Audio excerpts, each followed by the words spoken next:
Hello friends, how are you doing today? This is Anna Sabramowitz and I'm your interactive storytelling coach. Now today what we're going to talk about is engagement, getting people motivated to actually take your e-learning.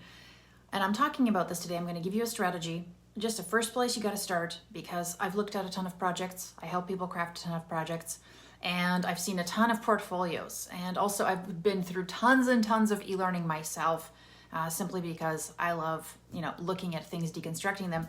And there's a very simple tweak you can make to actually improve the engagement of your course. And it's not very complicated. It just takes a little bit of thought. All right. So if that gets you excited, then let me know in the comments. That's awesome. And I'll just bring up my chat here so that I can see what you guys are saying. All right. So it's kind of interesting. I was just looking at some course. It was on like Coursera or something like that, right?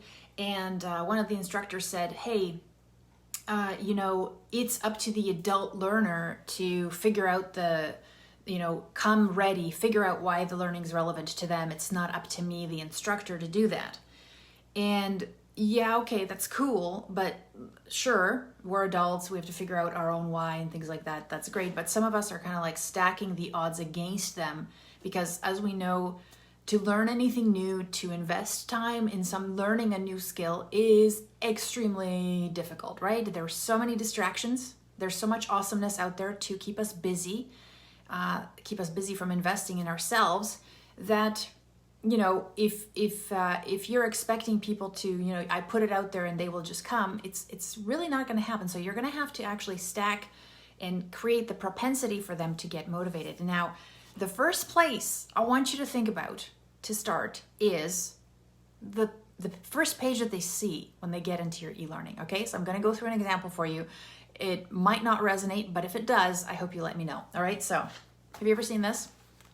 Hopefully you guys can read that and it's the right way. It's not reversed in some sort of a mirror image. Anyways, so basically what this is when you start, let's say your training, you have a page and it says Compliance Training 101. Annual refresher. Guys, I didn't make this up. This is actually, I've seen this. And if you've seen something like that, I'd love to hear it. Start.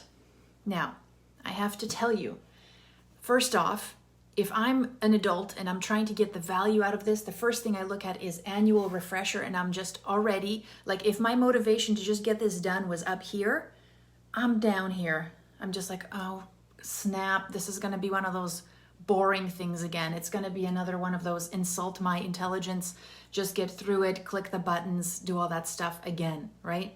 Because we're busy, our brains are trying to be as efficient as possible, we're trying to be productive on the job while also managing all our Instagram messages and all that other jazz, right? I see this and I just want to kind of gag. It's like, ugh, right? And the thing is, language, words, so important. And one of the things I also noticed that a lot of people do in their very first thing is they're like, oh, it's a branding thing, so I have to like try and move this text over and then squish the brand thing here. You don't. You can actually space that. You can have the brand, like the logo, come in, and then you can get to this page. But I wouldn't even show people this page, because basically what I'm doing is setting them up to not enjoy themselves for the next however many minutes. And the other thing that this does is it actually doesn't let me know how long this is going to take. Like, I'm a busy person. How long is this going to take? Tell me. Be honest. Because if it's going to take 10 minutes, I might get it done before the next break that I have, or squeeze it in someplace. If it's 45 minutes, I might want to plan that a little bit better, right? I just saw this comment. The comment was, I'm trying to do compliance training for sexual harassment, and I don't want to rely on boring scenarios. I want to do something really, engaging and fun, like that's going to really entice them. But also, it's got to be 2 hours. And I was like, oh my God, right? Horrible. Imagine being all the adults at that organization, 2 hours of sitting there trying to do something that's not as exciting as scenarios, which I think is kind of a waste, because I'm like, scenarios rock, and you know this. All right, so if I were the boss of this specific compliance training, and the thing is, whatever this course is called over here, it doesn't matter, right? That's for you, the instructional designer. That's for the organization to track on the back end to say, hey, they've done this. But what this page is supposed to do is market this course to them. You're selling them on the experience. You're selling them on doing the rest of this compliance training. And this is not selling, right? So realize this, that every single page of what you're doing is a piece of persuasion. Every single piece is supposed to sell them. And you might say, but Anna, they're adults, they're supposed to do it, or it's required. But what if they're into it? What if it's required, but you've also considered that if it's required and they're into it, that's actually a better experience for everybody. And they might not be so grumpy the next time you have more training because they realize that you're kind of hooking them in the beginning into something valuable. So how do you do that, right? Here's some examples. Are you guys liking this so far? Is this interesting? Let me know. That's going to be my theme, I think, over the next 2 weeks is, yes, I'm answering questions that people send me, and whatever resonates, I'm really going to dig deep into. But the other thing is, I just wanted to bring some practical tips, and strategies from the things that I'm seeing in our projects and in other people's projects. So if this is helpful, let me know. I'd love to hear it. Okay, so here's what I would do. And this, one of the things you gotta do is say, okay, context, right? Obviously, this is gonna be in your context. You gotta do it your way. And this is not supposed to be goofy. This is not supposed to be whimsy, right? It's supposed to be gripping, and it's a sexy hook, right? What this is a way for you to be like, think, and then decide, hey, I think I wanna be a part of this. I think I wanna check this out, right? So, imagine if your compliance training started with, are you making these mistakes? How to avoid putting yourself and others in danger. Is that way better? I think so. I don't care about which course I'm taking, if it's 101, 201, whatever, right? Because that's so academic. It doesn't even belong in our workplace. I don't even know why I put it. But so, are you making these mistakes? That's kind of your sexy hook. Your subheading is how to avoid putting yourself and others in danger, right? Maybe. Without maybe changing your protocols too much or whatever, right? Without spending too much time reading the safety manual. That might be a good one too. And I'm hooking them a little bit saying, ooh, it's an interactive experience, and it better damn well be. If you're saying this up front, you better make it an interactive experience. And then it says how long it takes. It takes 15 minutes. And I think this is really important. I'm being respectful of their time. I'm creating a bit of your curiosity here, an interactive experience. This is great. And I'm saying, are you making these mistakes? And they're like, what mistakes? What mistakes? Curiosity. You got to awaken their curiosity. You have to sell it to them. Say, how to avoid putting yourself and others in danger. Well, of course I don't want to do that. I'd better figure this out. The thing is, words. This doesn't have to be fancy. This could be it. This is it. Just nice readable text. Use the damn white space. Make it big and juicy, right? And then you can have a start button show up underneath after after a couple of seconds, right? Done. But how many people are plopping on this nasty, demotivating thing like it's some sort of a label? It's a label here. This is not for people. And I want you to think about where are you going to get your inspiration from, right?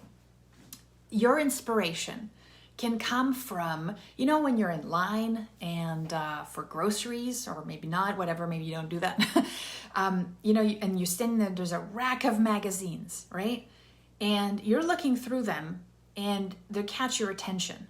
And sometimes they catch your attention because they have a celebrity on them, right? But for the ones that just have, let's say some of the best ones to check out, and I don't care what you think about these magazines, they really are using excellent copywriting to hook people in.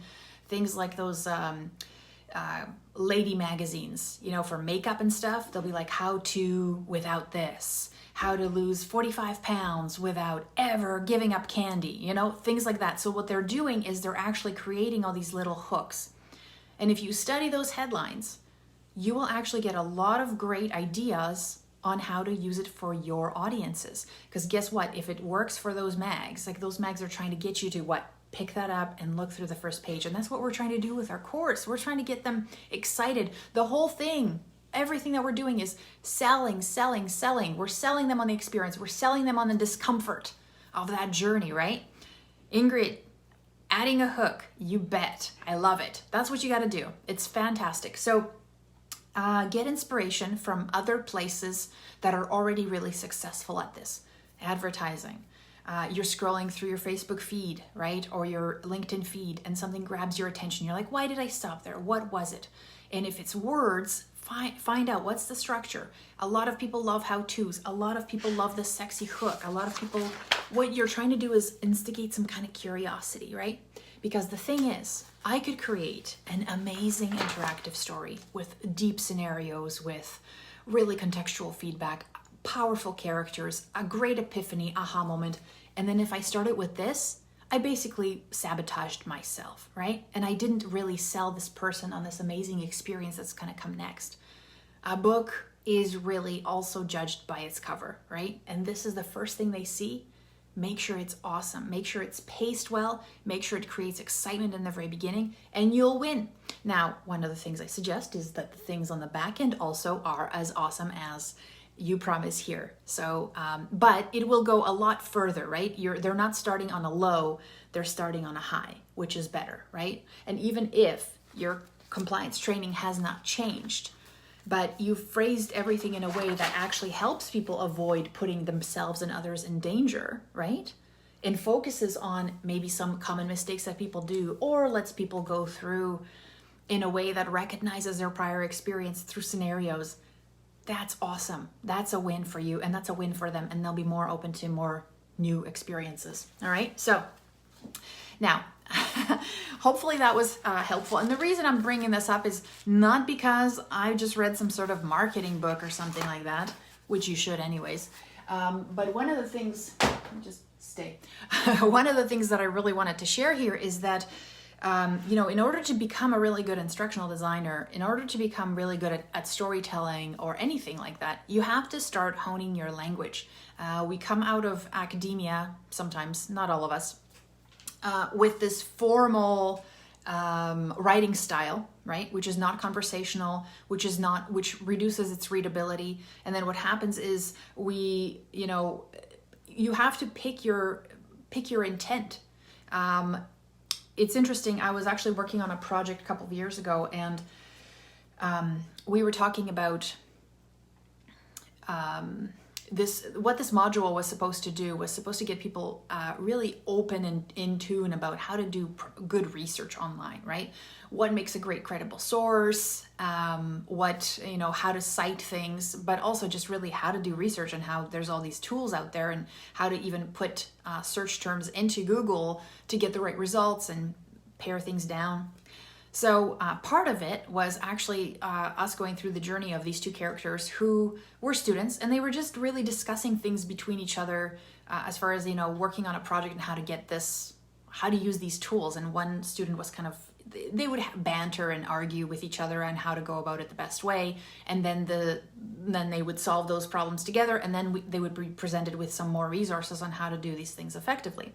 And so obviously, the resources that were presented were in one type of language, which is how-to resource language. Now, the conversations between them were not in the same type of language. They were in a conversational style, more contractions, more slang, as you'd say, colloquial, as we call it. But those were conversations. And what had to be made very clear to our subject matter experts, who were academics, is that there's a difference between those two, and you can't force formal language on a conversation like that and think that people are going to take it genuinely and actually resonate with it, because when you read things out loud and they sound weird, like nobody would actually ever say that, people are going to pick that up and they're going to not get as immersed in that story. So the strategy for it is not necessarily that, you want to look or sound good, or things need to sound good, or things need to sound professional. All we're trying to do is get somebody for just a little while to get so immersed in that experience. They stop thinking about how this is affecting them. They drop their ego for that moment because they're in the present moment, lost in it. And what happens is when they get that guard down, when their ego isn't constantly being challenged, you actually can share with them and influence them with new ideas because they're open at that point. So the more opportunity you create for people to have a positive experience, but also an experience where they don't feel threatened, they feel curious and interested and motivated, you're putting them in that present moment, which allows them to become more receptive to your message. That's all we're doing. So it has nothing to do with what you look like, how you sound like, is our company using the right words.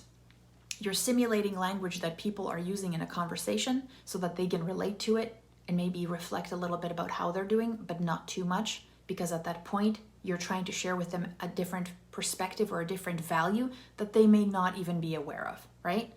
So that's what we're doing with storytelling. That's the big goal. And so language matters. It matters at the very beginning, matters at the very end. It matters on what you put on your buttons. It matters what you put on your feedback. So every part of this structure is strategic, right? To make sure that when people come out at the other end, your message is very clear, but they've actually believed that it was something that they came up with because they've been thinking about it in the background. It wasn't something that was slapped onto them. We didn't tell them what to think. We showed them an opportunity of how to think and what it would lead to, right? So that's the goal with interactive stories, really. It's not to teach people how to be, how to act, what to think. It's more to maybe what to think, but more to expose to them to the possibilities. And so the very first thing they see is going to be a precursor, and it's going to put a lens on what the rest of that experience is going to be like, right? So make sure that you're setting yourself up for the best experience. Now, if this is something that, if interactive storytelling is something that you've been watching me and you want to get a part of it, at the end of this month, we're opening up enrollment again for our next wave of students to come out. And if you want to figure out if this is something that you want to get good at, and also if there's a project that you'd be interested in putting together for yourself or for your organization, I would absolutely love to talk to you. Because let's be honest, storytelling, interactive stories, this isn't something that's kind of like a instructional design book skill set, right? What we're doing is we're borrowing from places that are already very successful with stories, which is the film industry, which is the gaming industry, and what we're doing, and obviously fiction and other things, and combining all those things and pulling them in, and marketing and copywriting, and pulling them in to make sure that what we're delivering to people is a persuasive piece to lead them to, the next step in your learning kind of journey, right? And so if that's something that you feel you're like, oh man, I need some experience, I need some guidance, I need to see more projects on how people are applying this strategy so that I can do more of this creative type work, I'd love to talk to you. So I'll put the link underneath this video so you guys can reach out to me. It's a link to my calendar. Make sure you fill in the survey and let me know a little bit about you and your goals. That really helps me for the call. But otherwise, I hope you found this helpful. If you did, you'd better share or like it. I would appreciate it a lot. And make sure you, that also helps you, make sure you get a notification the next time that I go live. All right. So you guys have a wonderful rest of the day, and I'll talk to you again tomorrow. Take care, friends. Bye.